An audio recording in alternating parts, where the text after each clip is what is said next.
Like, what is your personality like? Are you a highly independent person? Do you more like being a part of a group and a part of a team and a company like that? Or are you okay on your own? Do you like having that extra responsibility, that extra adulting? Hi everyone, welcome back to my channel. If we haven't met yet, my name is Kayla, and this is where we talk all about project management, but we also talk about working in startups. We talk about being a freelancer, all kinds of fun stuff happening here. So if this is something you're interested in and you want to learn more about and join us here on the channel, I would love to invite you to subscribe. And I also want to ask you to drop me a note and let me know what it is you have questions about, what you want to hear about on the channel, so I can make sure I'm talking about things that are interesting to you.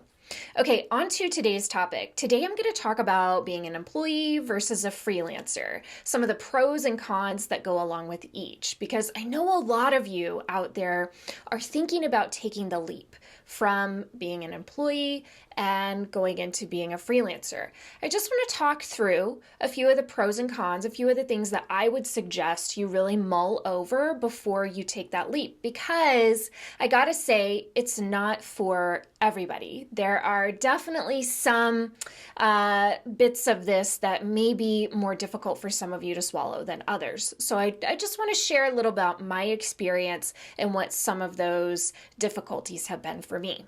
So let's talk about being an employee for a minute. I think most of us are familiar with a lot of what happens when we're an employee.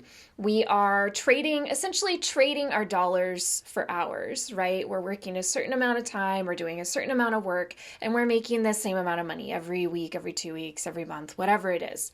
We often have benefits along with that, like health benefits. Often we have retirement benefits as well. So just stuff that you don't really have to worry about like you do when you are working for yourself. Those things are going to be taken care of for you. And certainly if you have a family and this is like a bigger situation than just providing for yourself, these are things you want to think about. These are important considerations. So as a freelancer, I think it goes without saying that there is no normal.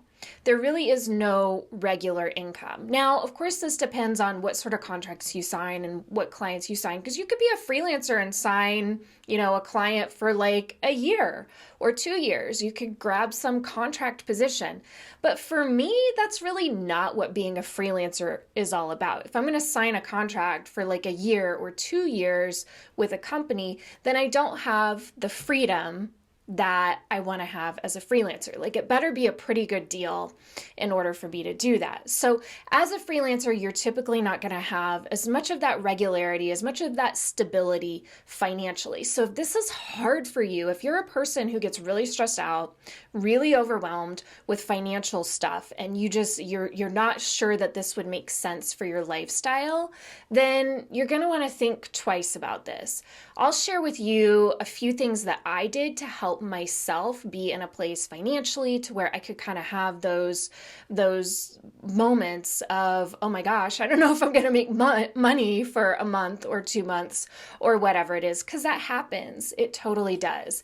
And what I've done is really downsized my life. I have paid off as much debt as I can. So I put myself in a situation where I don't have a lot of those recurring bills and things like that. So putting myself in a place financially to where I know that if something happened and I wasn't making money for a while, it would be okay.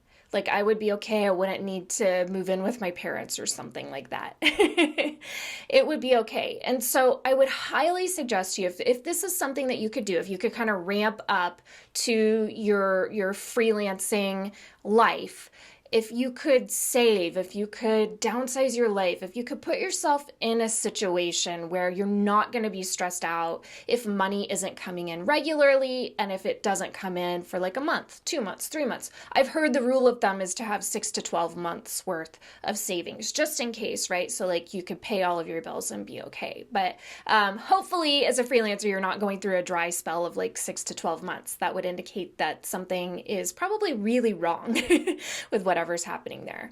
So that's the biggest consideration in my mind, is this whole financial piece. And certainly if you have a family, and you are the sole breadwinner or the primary breadwinner, this is going to be a situation where you want to make sure you set yourself up for success. No, not everybody has time to do that. Sometimes people get laid off, and this is why they go into freelancing. They're just sort of thrown into it. Things happen. And if that happens, then sometimes you just have to go. You have to go on faith and believe that things are going to work out and that the right things will come at the right times. So the financial consideration is a big one. Okay, let's talk about benefits, because this is also something that's not going to be taken care of for you if you're a freelancer. And if you are a single person and you don't have a partner who can add you to their insurance, then this is something that you're going to want to think extra hard about. How are you going to get your insurance? How are you going to make sure that you're saving for your future, for retirement, whatever that means for you?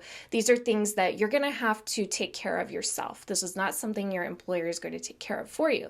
Now, I actually really like this because I'm a highly independent person. So I really like being in charge of all aspects of my life. I do miss sometimes being an employee and just signing up for the benefits, having money land in my account. I don't have to work quite as hard as I do as a freelancer, believe it or not. And that's the next thing I'm going to talk about here. But because I'm a highly independent person, and my personality is just suited to this lifestyle. So it makes a lot of sense for me. So I would invite you to think about that as well. Like, what is your personality like? Are you a highly independent person? Do you more like being a part of a group and a part of a team and a company like that? Or are you okay on your own? Do you like having that extra responsibility, that extra adulting? These are good questions to ask yourself. Now, the other thing you're going to have to think about when you're a freelancer is, where do you get work, right? And this is what I meant when I said you really have to work harder. It's not like we're working harder on the actual work that we're doing, although I find that I actually do. I work harder as a freelancer. I'm more invested in my work as a freelancer because ultimately it's like me signing off on it. Like, this is my stamp, my Kayla McGuire stamp, and I want to make sure that I'm doing a really good job. Versus being an employee, not like I was slacking off or anything, but there's just a different level of responsibility. So for me, I really take more pride in the work that I do as a freelancer. But at the same time, you have to go out there and find it. And that takes time, that takes effort, that takes networking, that takes some creative thinking. So if that's something that is not really up your alley, then I would give it a second thought, because here's how freelancing usually doesn't work, is that you just go sign up for Fiverr and you start having jobs show up at your door. That's probably not how it works unless you have some sort of an offer or online presence and reputation that is like really huge and commands that. But typically you're going to have to do some networking. You're going to have to go out there and find the right jobs for you, filter through some stuff, have some conversations with people, and figure out what the right fit is for you. Figure out where those clients are that you want to work with. But once you get this figured out, you can build up your pipeline and you can build up your client base. And for me, I have had a lot of success connecting with people who are the right fit for me, for the type of work that I want to do, the type of people I want to work with, the type of companies I want to work with. So this has been a really big positive for me as a freelancer, that I really get to pick and choose which projects and which clients that I want to work on. And it gives me so much more joy and fulfillment.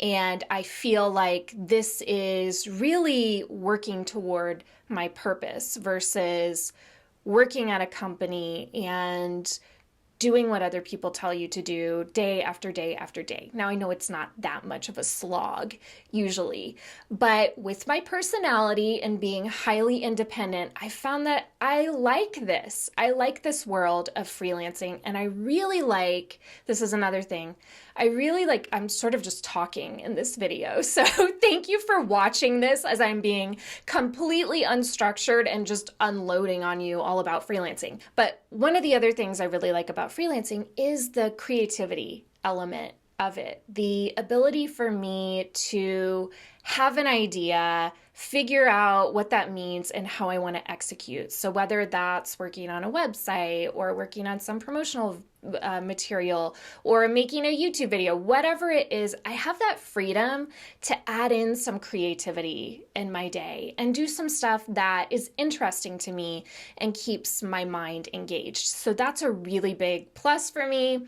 That's a big positive. So for me, the extra responsibility I like because I'm a highly independent person. I like the freedom of being a freelancer. I don't think I really touched on this, but the freedom of being able to say, this is when I want to work, not when I want to work. These are the clients I do want to work with. These are the ones I don't. I like having that freedom of what am I actually going to do with my time? I want to own that.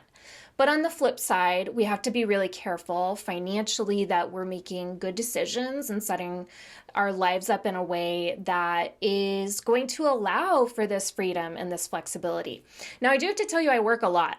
I work a lot, but I also like working a lot. If you haven't guessed that, I like working a lot. I like working on these things that are meaningful to me and are helpful to other people. So for me to work a lot as a freelancer is a little different than if I were to say I work a lot as an employee in a job I don't particularly care for, or a job that's not a great fit for me, or even a job that probably is a good fit but isn't really what I want my end game to be. So for me, I like this freedom. Even though I use a lot of it to work, I work on the things I want to work on.